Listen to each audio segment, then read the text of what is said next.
turn our focus to something different, and this I'm talking about grassroots development, especially in Delta State. This is a subject that continues to stir vital conversations across communities, from the creeks to Burutu to the heart of Sapele and even Warri.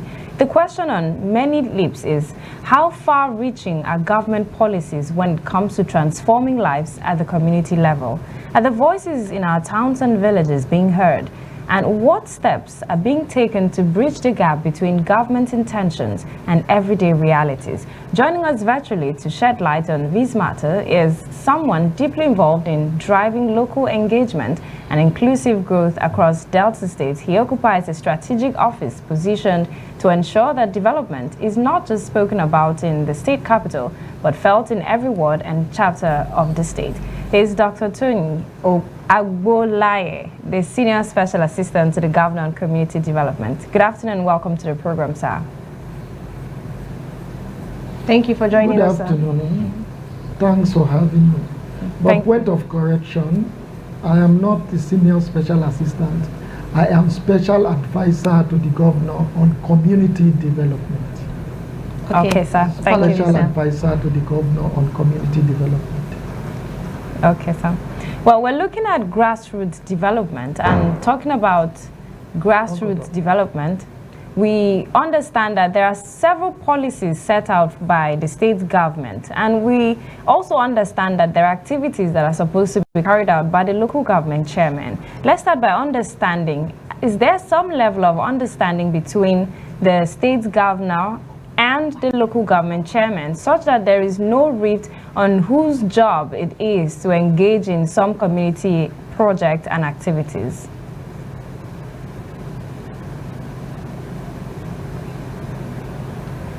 Okay, can you hear me?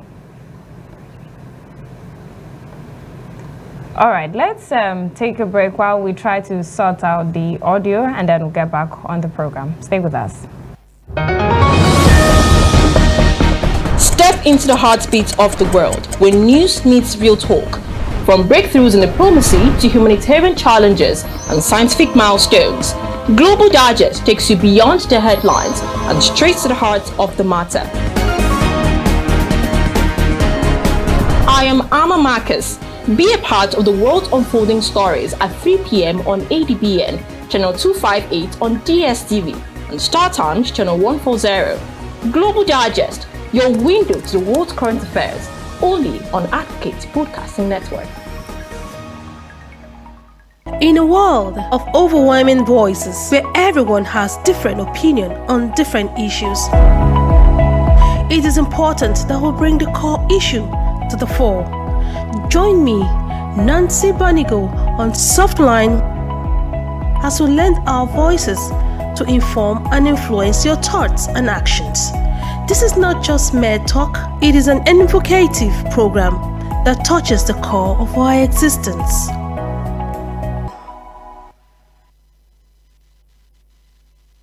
Welcome back to the program. We do apologize for that glitch. Well, we're speaking with the Special Advisor to the Governor on Community Development, Mr. Tony, and we're trying to understand the relationship between government projects, state government projects, as well as local government projects. And I was asking about the relationship, what it's like between the state governor and the local government chairman, such that there is no rift to understand that there are different activities and projects to be carried out by state government and local government chairman. And what is the level of plan or level of understanding between the state governor and local government chairman, such that there is no rift on whose job it is or whose activity or whose project this should be? Well, thank you for having me. The local government has a specific job they need to do, same as the state government. For developmental purpose, there are some projects that the state need to come to the local government and join with the local government to do, because those jobs might be too big for the local government to do. And the state government and the local government chairman, they have been having a very, very cordial relationship. All over Delta State, we've not witnessed any local government that is not working in hand with the governor, because what the governor is doing is very clear for everybody to see. So you have no option not to work with the governor, because he has the heart of the people in his heart. He loved the people of Delta State, he loved the people of all the local government, and he makes sure projects are evenly distributed in all the local government in the state. So they are working very well, and they are in good relationship. Okay, well now let's also look at activities carried out by the state government in these local communities, and what are the level of those projects, at what level are they at this point, and what other projected activities or infrastructural development is the government setting out for different rural communities in Delta State? Thank you very much. The governor has so many developmental projects for rural community in the state, and this has been seen in both the rural, urban, and the riverine area of Delta State. For example, it has a bridge project that we are doing in Delta State now, the Trans-Warri Ode-Shekiri Bridge, that has been abandoned for close to 16, 17 years. I'm telling you, as I'm speaking to you now, by the end of this year, that bridge will be completed and be commissioned. And that bridge will link various communities in the rural area. And you will have so many development that will go in there. You agree with me that when roads get to a community, development must definitely come to that community. Go to the Ijo area, like Burutu local government. There is one Ayakoromo bridge that has been abandoned there too for a long time. As I'm speaking to you now, before the end of this year too, that bridge will be commissioned. And these are the projects that are very close to the heart of the riverine people. Even in the riverine communities, there are various roads projects that have been going on as I'm talking to you. Some have been commissioned, and some is yet to be commissioned. What about the flyover bridge in Warri? Warri is the economic nerve of Delta State. Julius Berger is making a very, very big bridge. 3 of them in Warri, Efuru. So if you see the project that is going on there, you will know the governor is working very, very, very well. What about drainage? Go to Osubi, come to Asabaye, you will see the level of drainage that has been doing. The problem of perennial flooding in Delta State has become a thing of the past. Look at education in the rural area. Schools are being renovated. Children are being given uniforms and school materials. Teachers are being employed. And schools are going on very well in the rural area.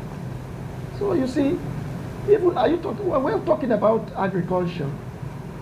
So many youth have been empowered in agriculture entrepreneurial program. We have what is called the Yak Gap program.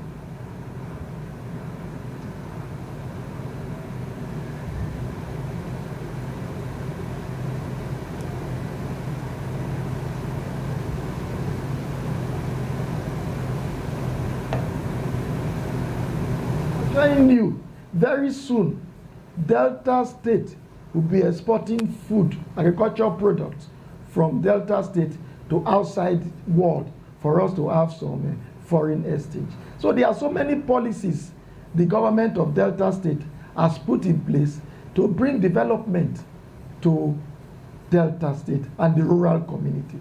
Like you are aware, we believe so much on the rural people because we want them to remain there to increase the population of the rural. So we must give them everything possible for them to be comfortable. Very soon, just now, the governor approved the electrification to Ode-Shekiri, Big Warri, the ancestral home of the Shekiri people. This is a welcome development. Everybody has applauded the governor for doing that. So you see, he is concentrating mostly on the rural area for them to be part and parcel of this government. He has it in his more agenda, which is inclusive government. So that is it. The governor is doing that. Okay. And we'll get there. Thank you, Dr. Toyin. But I want to take you back to recently where some stakeholders from northern part of Delta State, the Ndokwa region and all of that have said that they have been neglected when it comes to constituent projects and other major projects being carried out by Governor Sheriff Oborevwori. How has that been handled so far? And also there are speculations that majority of these projects under the More agenda are concentrated in Warri. Is this a ploy by the present administration, allegedly, to want to bring back the capital of the state to Warri, as people have been alleging over the years? Well, that is not true. Okay. That is not true. The Ndokwa people and in fact the Delta North people are benefiting greatly from this government. So many projects has been executed in that area. Look at one of the best bridge in Delta State. The bridge that links Asaba as we are going to Warri. That is one of the best bridge there. And that bridge, we know what it cost the government. It's in Delta North. There are so many other projects that are being done in Delta North. What about roads? In Asaba here, look at the drainage, the multi-million naira drainage that are being done in the Asaba axis. So it's not true. That is just maybe people that wants to bring confusion where there is no confusion. The governor is working all over the states, and the state are seeing what he is doing. So we should acknowledge him instead of criticizing him. Anyway, if you criticize him, you make him to work more. But as I'm telling you, the state governor is doing well to cover all part of Delta State. Okay, thank you very much, sir. And you also mentioned Burutu being a part of the areas that are benefiting from Governor Sheriff Oborevwori's administration. Now, the Burutu Marine Polytechnic, what has been done in that regard? Because residents of that area have complained that that place has been neglected over the years. So what has been done to that effect? Because we were informed, we don't know how true, that the state government's attention has been drawn to that particular polytechnic. What has been done with that regard, sir? Well, you know, government is a continued process. And if they don't take it this time, I think in the next time they will take it. But I know government is working seriously to see that that institution is brought back to limelight. That is one of the institutions that will even benefit the rural area more. And the government will not allow such an institution to die like that. So many people has brought it before him, and I'm very sure, and I'm assuring you that very soon, very, very soon, you will hear the good news that will come from that institution. Take it from me. Okay, sir. But is it also in the plan of the state government to make sure that there's a needs assessment for these rural communities, or the projects are just being handed out without checking if these communities, these rural areas, are actually in need of these projects? No, there is need assessment. Yes, like in my office now, the Office of the Special Advisor to the Governor on Community Development. We go around and see projects that are being needed by these communities. And these elders and leadership of those communities know the project, handle all the projects at once. The ones we are able to do from their needs, we release them. So it's not the project. No, that is not true. We look at their needs. That. So on all of them, I will not come at the same time. But the ones we can do now, they will do it and wait. The other ones will follow suit because there is a list, and more are still coming. You see, the community we don't want road. Some community they will not want schools. So we go there, meet them, talk to them, discuss, and they will give us list of what they need assessment. Then we can handle it gradually as we go along. Okay, then let's look at what the state government is doing about addressing concerns of neglect. Because regardless of government activities, regardless of the numerous projects government might embark on, but if these communities continue to feel they've been neglected, government should step in. And I don't understand the level of interaction or stakeholders meeting the government is having to address issues of neglect. What is the government doing about that? Well, you see, everybody will still cry neglect. Even those that have got in are still crying that they have been neglected. When it's not come to you yet, I'm assuring you it will come to you. You just need to give the government time. We are just 2 years in office now. May 29th, we're just 2 years. We still have extra 2 years to come and more by the grace of God. So if it has not come to you, you can't see it as neglect. It will come to you. Your projects, your requests, your proposals will be attended to. I'm telling you. So I don't think they are neglected as such because it has not come to them. They should just be patient with the government, cooperate. Let there be peace in your locality. Let there be peace in your area. And the government will have opportunity to work and do well for your locality. Beyond talking about in construction of roads, hospitals, and some other projects in rural communities, are there projects that empower the people, looking at youth-motivated projects, or looking at women-inclusive projects, or projects specifically to some kind of persons or persons living with disabilities? Are there such projects too? Because such activities usually make some sects of communities feel neglected. Are there such projects set out by the state government? Yes, they are. First of all, we have the Women Agricultural Entrepreneur Program, the WAGEP. This is a program used to empower women because we believe the women are more in agriculture. These are one of the projects, one of the policies and programs to put in place to help them. Women are being empowered, given grants, provide equipment for them to do the agriculture. Then look at the youth. We have the Youth Agriculture Empowerment Program, the YEGAP, too, where we gather youth, give them grants, give them equipment to make sure they are being empowered agriculturally to produce and make money for themselves. So there are so many programs. Just now, the government just introduced this widow fund, where we give widows some money to manage their business, to upgrade their business. So they are being carried along, everybody in the system. The physically challenged too, there are programs they are preparing for them. Like in my office now, I have a program we are putting in forth for them, for the physically challenged, to be empowered. So I'm assuring you, before a month or two time now, you will hear what will come out of those programs. Okay. Okay, sir, before we let you go, there has been some issues of community disputes due to land disputes and all of that. What is the role of your office in alternative dispute resolution to ensure the lasting peace that you just spoke of for development to thrive in these communities of Delta State? Well, it's not only in Delta State. All communities all over the country have disputes. And your ability to manage those disputes make it a well-coordinated government.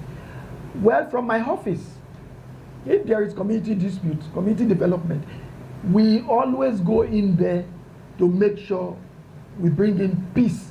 We talk to parties, we discuss with them, we engage them, we let them know why they should buy peace instead of violence. So with that, they listen to us, they talk to us, they tell us their grievances, and we settle them.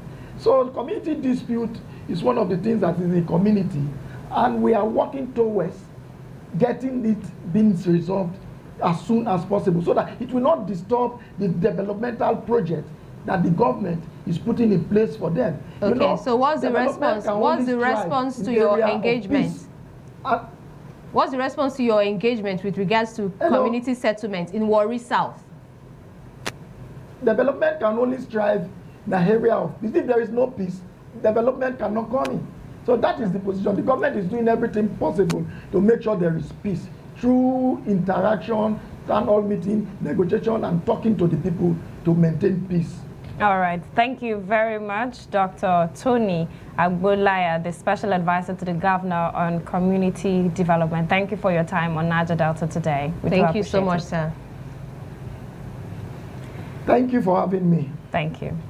And this is it on Niger Delta Today. Thank you for being a part of the show, and we do hope you join us again tomorrow for another interesting package. I'm Jennifer Pius, and of course, I didn't do this alone. I am Averusogene Ebo. Do enjoy the rest of our programming. Bye.